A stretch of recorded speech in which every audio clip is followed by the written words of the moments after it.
All right, Shalom. I want to start out by giving all praise, honor, and glory unto Yahweh Shemel Shah, Shimmer Kakwadash. Double honors to the apostles and the elders of Great Millstone. Shalom to Allah, meditation, word, and sincerity and truth. Yeah, I just want to do this on, these weather events, droughts, like this article was speaking on. This the whole world, as we know, is completely out of whack, as it is written in Psalms, the 82nd chapter, the 5th verse. Everything is totally out of course.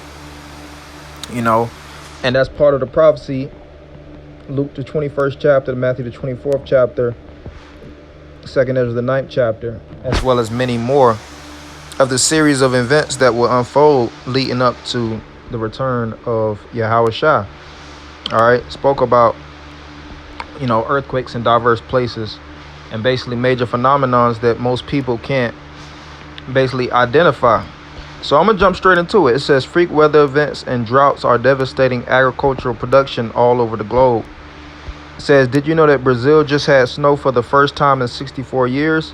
Hey, that's the power of the Lord, man. These things are all indications that we in the end. This is one amongst many things that's going on. In our personal chat, a lot of us brothers correspond and drop all kind of articles, from these different platforms, concentrated prophecy, with one another. And we see that Pastor R said it years ago, man, these prophecies are popping like popcorn. It's popping all over the place.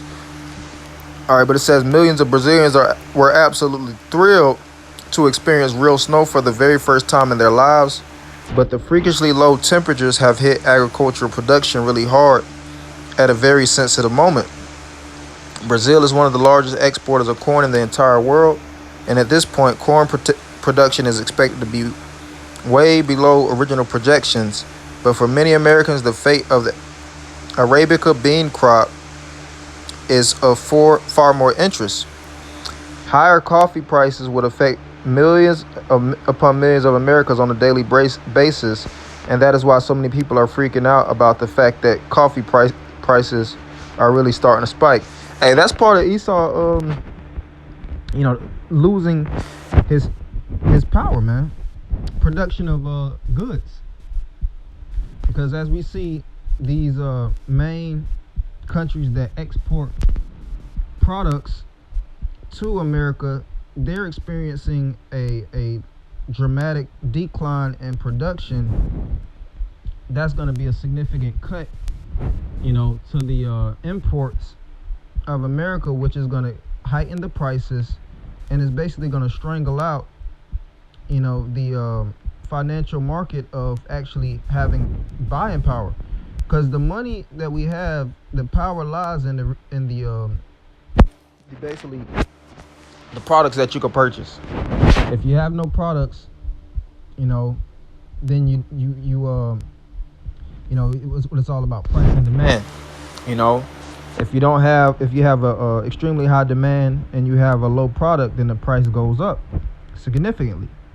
All right, and that's when these different commodity prices, as you know it, that you could probably go to the store and, like coffee, you could buy some coffee for $1.50. I'm not a coffee drinker, but we all know, you go to your Starbucks, you go to your different, coffee consumptions all over Kroger's, Walmart, and you could buy coffee.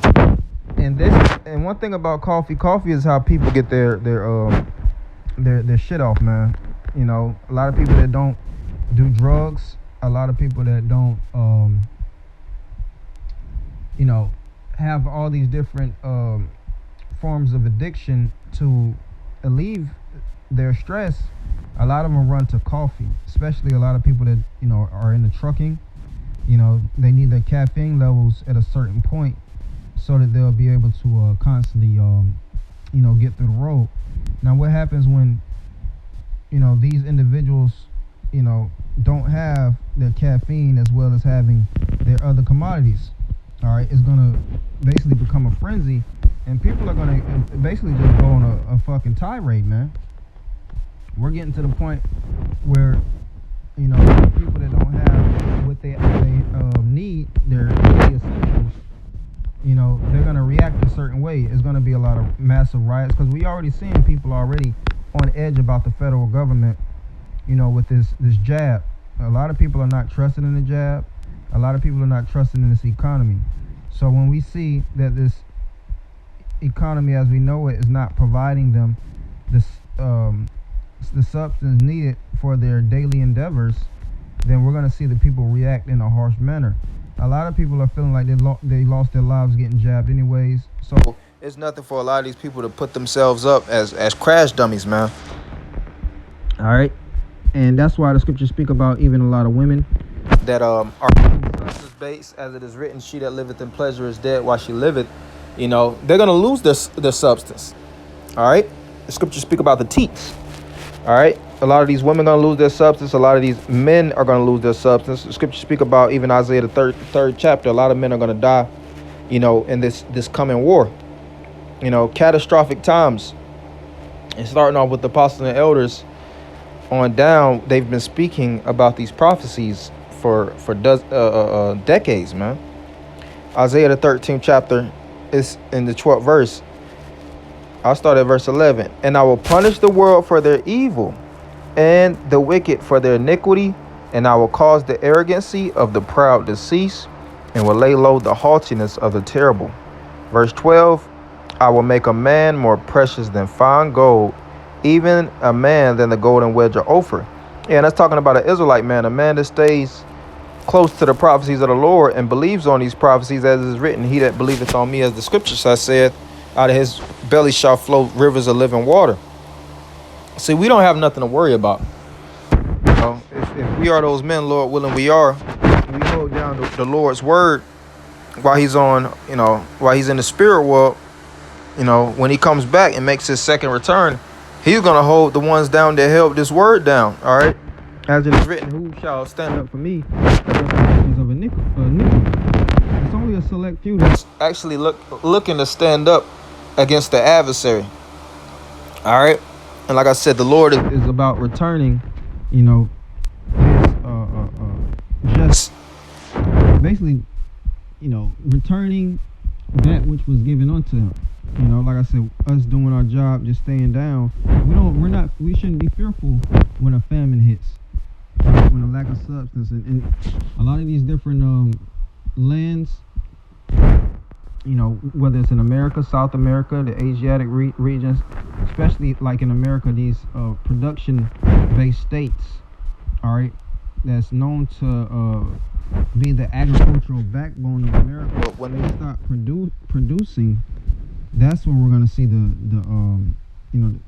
true definition of a man. All right, and like I said, we don't have to worry because the Lord said that my servant shall eat, which I'm gonna get that. Isaiah the 65th chapter, the 13th verse. We're gonna be filled up in that day. You know, we shouldn't fret. We shouldn't be,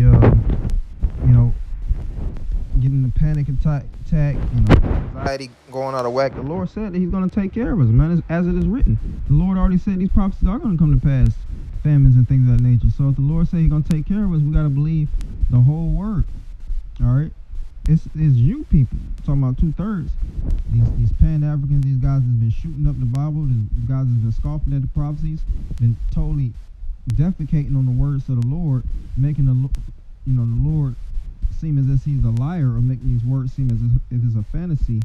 These guys gonna have to, you know, be held accountable for their words and actions, as it is written, every idle word men shall bring into basically account.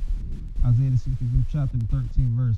Therefore thus saith the Lord power, behold, my servant shall eat, but ye shall be hungry. Behold, my servant shall drink, but ye shall be thirsty. Behold, my servant shall rejoice, but ye shall be ashamed. The word but is another word for between. Between the fact that the servant's rejoicing, you're going to be ashamed. You know, and we're going to see people hungry while we're eating good. We're going to see people, Lord willing, with those men. We're going to see people being thirsty while we're drinking good, etc., etc.